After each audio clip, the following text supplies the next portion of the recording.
Welcome to the Scarlet Faithful podcast, and it's my pleasure for today's episode to welcome Rutgers women's lacrosse head coach Melissa Lehman, entering a season with great expectations after a top 10 finish last year. Coach Lehman, thanks so much for being here. Thanks so much for having me, Aaron. Super excited to get this season started. So you open Saturday at Florida in Florida at Jacksonville. Wanted to ask kind of how that came about on the schedule and your plan for starting on the road to get this season going. Yeah, so I'm very excited for this year's schedule, capping it off with a road trip with this team. It'll be some great team bonding on our way down there. I think this season and really figuring out and making this schedule and putting it together, trying to get a lot of top teams outside of our conference to give us that experience. Jacksonville has been in the NCAA tournament for a number of years, so it gives us a different look and gives us a challenge of having to compete against a top team on the road early in the season, which we hope, is just really good experience and we can learn from and take it as we go throughout the season. And you kind of book into the season too, because you're at Vermont late as well, kind of in between conference play. How did that game come about? Yeah, I mean, I think that late in the year with our Big Ten schedule, always trying to we have a bye week and trying to find some good talent at the end of the season. And, Vermont won their conference again last year. So it'll be another good test on the road for us, as we look to then head into Big Tens. So now that, in terms of your tenure here, each year's just gotten better and better in terms of performance. Now that you do have a veteran team, players that know what to expect from you, is that kind of part of your mindset as the coach in terms of, creating new challenges for this team to get them to that next level? Yes, absolutely. Throughout just the last few years, we've had instances where we've lost against top talent, and we've struggled on the road at times, and so. To continue to get better as a program, you have to make sure that your team is exposed to a lot of different challenges along the way. And so, if we have high hopes of, competing, getting back to those championship weekends and making it further in NCAAs, this team needs to be tested. They have grown so much as a team and they have a lot of trust and belief, but we're always looking to grow and always looking to learn. And just backtracking a little bit, last season, obviously a breakthrough campaign for your program, beating eventual, Northwestern, who went really far in the NCAA tournament, beating them in the Big Ten tournament, coming really close to knocking off Stony Brook in that rematch in the NCAA tournament.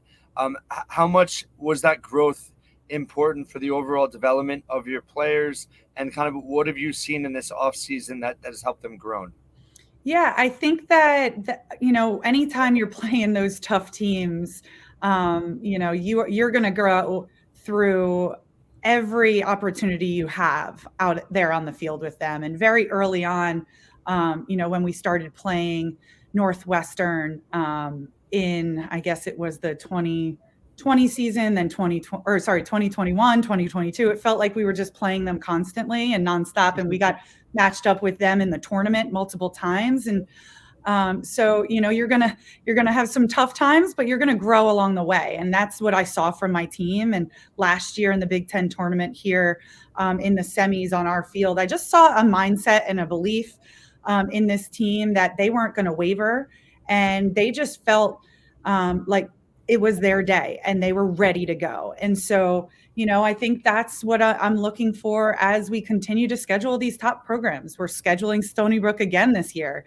So, it's a team that we haven't been able to knock off, and we've gotten, we got closer last season, but we know that if we're going to grow as this program, we need to be playing those top teams year in and year out to really find a way to win when it matters. I thought what was most impressive about that Northwestern win was, and you described it a little bit, but your team really took control of the game and really it was never really in doubt. As an observer, you always looked in control in that game, which was so impressive against a top 10 team or a top team. How has that mindset helped your team going up against these great programs that they now expect to win?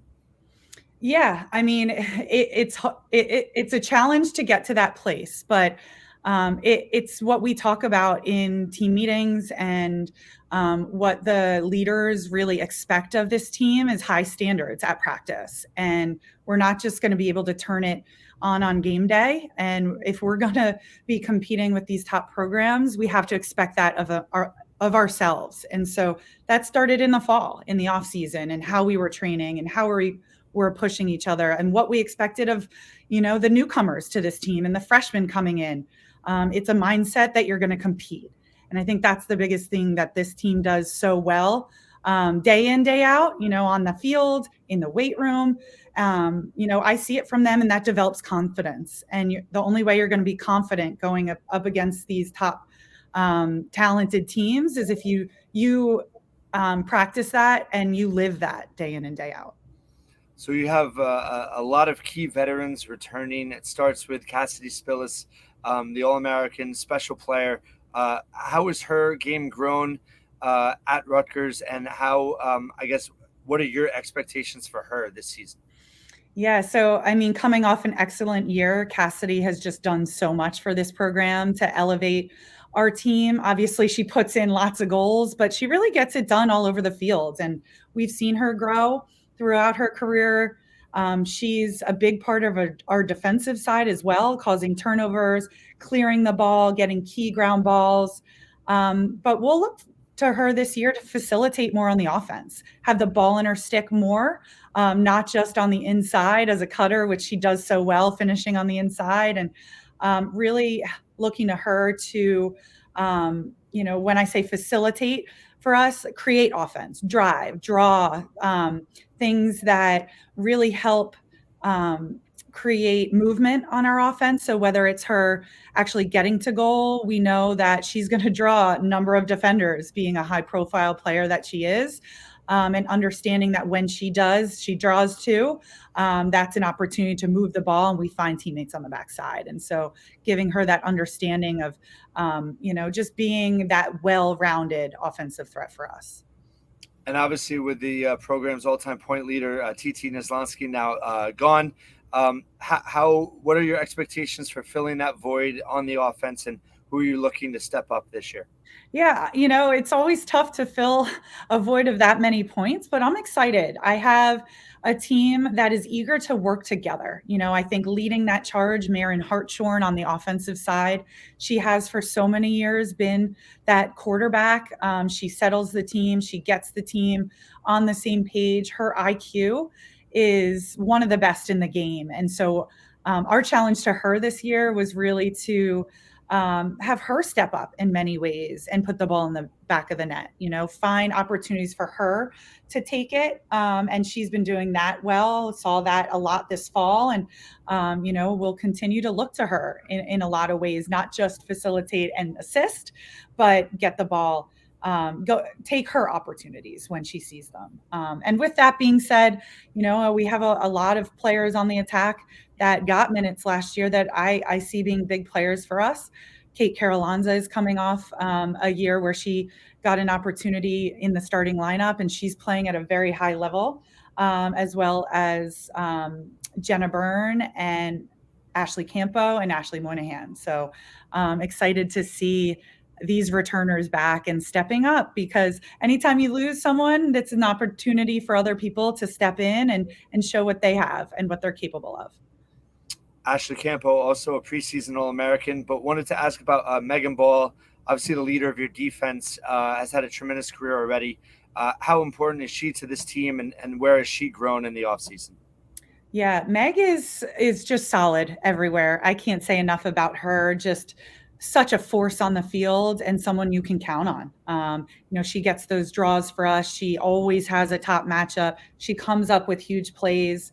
And in this off season, we've challenged her to become really more of a vocal leader out there on the defense. And so she's been doing that, alongside Jess Beneducci on that backside. I think the two of them in tandem have really worked well, and they have high goals for this defense.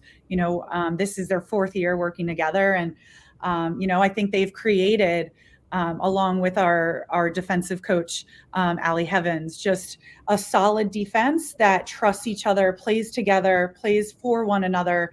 And I'll be looking to them to also make our defense a little bit more aggressive this year. I think Meg has that mentality. We have a lot of athletes on the field there, and so I think that we're looking to play a little bit more aggressive style in ways, knowing that we have a strong keeper in net as well with Sophia Cardello. Right. You read my mind.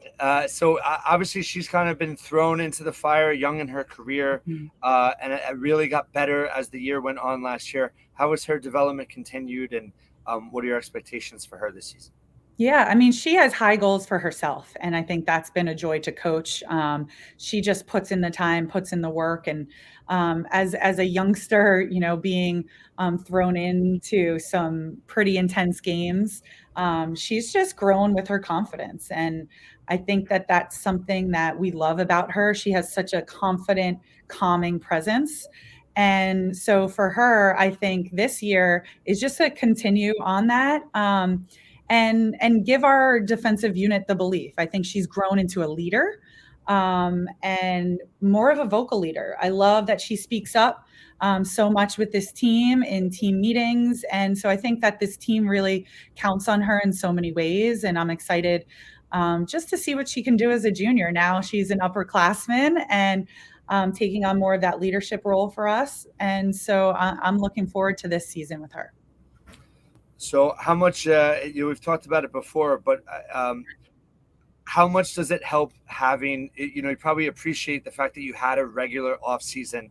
There were no pauses with COVID as much as in the past, and how much has that benefited the overall development of your program? Yeah, it's been huge. I think that it's been exciting because we have veterans back, we have experience, but we also have a great roster of players that I know can contribute, and some underclassmen that haven't maybe gotten the time in years past because they weren't ready. And so I'm excited to see a lot of youngsters in the mix, whether it's freshmen or sophomores that are ready to go and give this team um, some a push in the midfield, a spark on the offense. I think we have a lot of players that have gained a lot of confidence this offseason. And I think that'll give us some depth, and that will help this team in the long run as we look to go deep in the postseason this year. And as some normalcy has returned, I know coaches hate thinking this way, but I'm going to ask it anyway.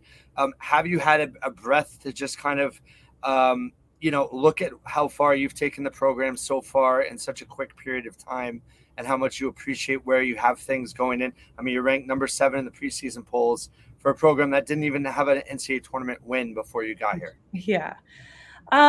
It's you have to take a breath here and there and just take things in. I think that especially in coaching and just this profession, it's always go, go, go. And so I think it's been really nice to appreciate where this program, how we've grown together. I think that's been something really special that as a coach, I'm very thankful. I'm grateful for the staff that I have. I'm grateful for these players that have put so much and invested so much in these last 4 years. And I really feel like we've done amazing things here at Rutgers together. And I've had the support of the administration, and so it's been great to get that recognition for Rutgers and our name. But we can't rely on that. It's hard work, and you have to prove it out on the field. And that's something that our team now, we are locked in, gearing up for this first game.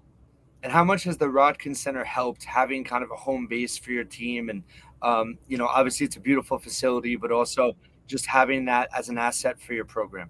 Yeah, it's been incredible, a world-class facility for us. Our team excels not only in lacrosse out on the field, but in the classroom. If anyone follows us, they probably saw that our team, again, just exceeded in GPA with, I think, a 3.65 or 3.69. just so proud of them and what they can accomplish. And that's all because what they have here at the Rodkin Academic Success Center, it allows for their tutors and for them to focus on, their schoolwork. And so, in addition to that, like this home base, it allows them to develop the chemistry that they need. And they're here, they're together. This is their second home. They leave their dorm, they leave their house, and it's at the Rodkin for the rest of the day. So it's been really amazing. And, that Rutgers committed to that. I think it's helped tremendously for this program.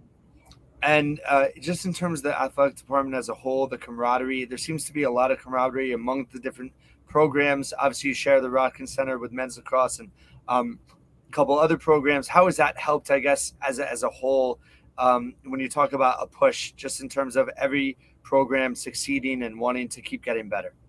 Yeah, well, it's been incredible that all of the 4 programs here in the Rodkin have just had unbelievable seasons in the last few years, with men's soccer this fall winning Big Ten tournament, women's soccer last year going to the College Cup, and men's lacrosse making the Final Four. It's been awesome. I mean, these athletes, they love to support one another. They're constantly following each other, whether it's at the game, watching games at home if they're on the road.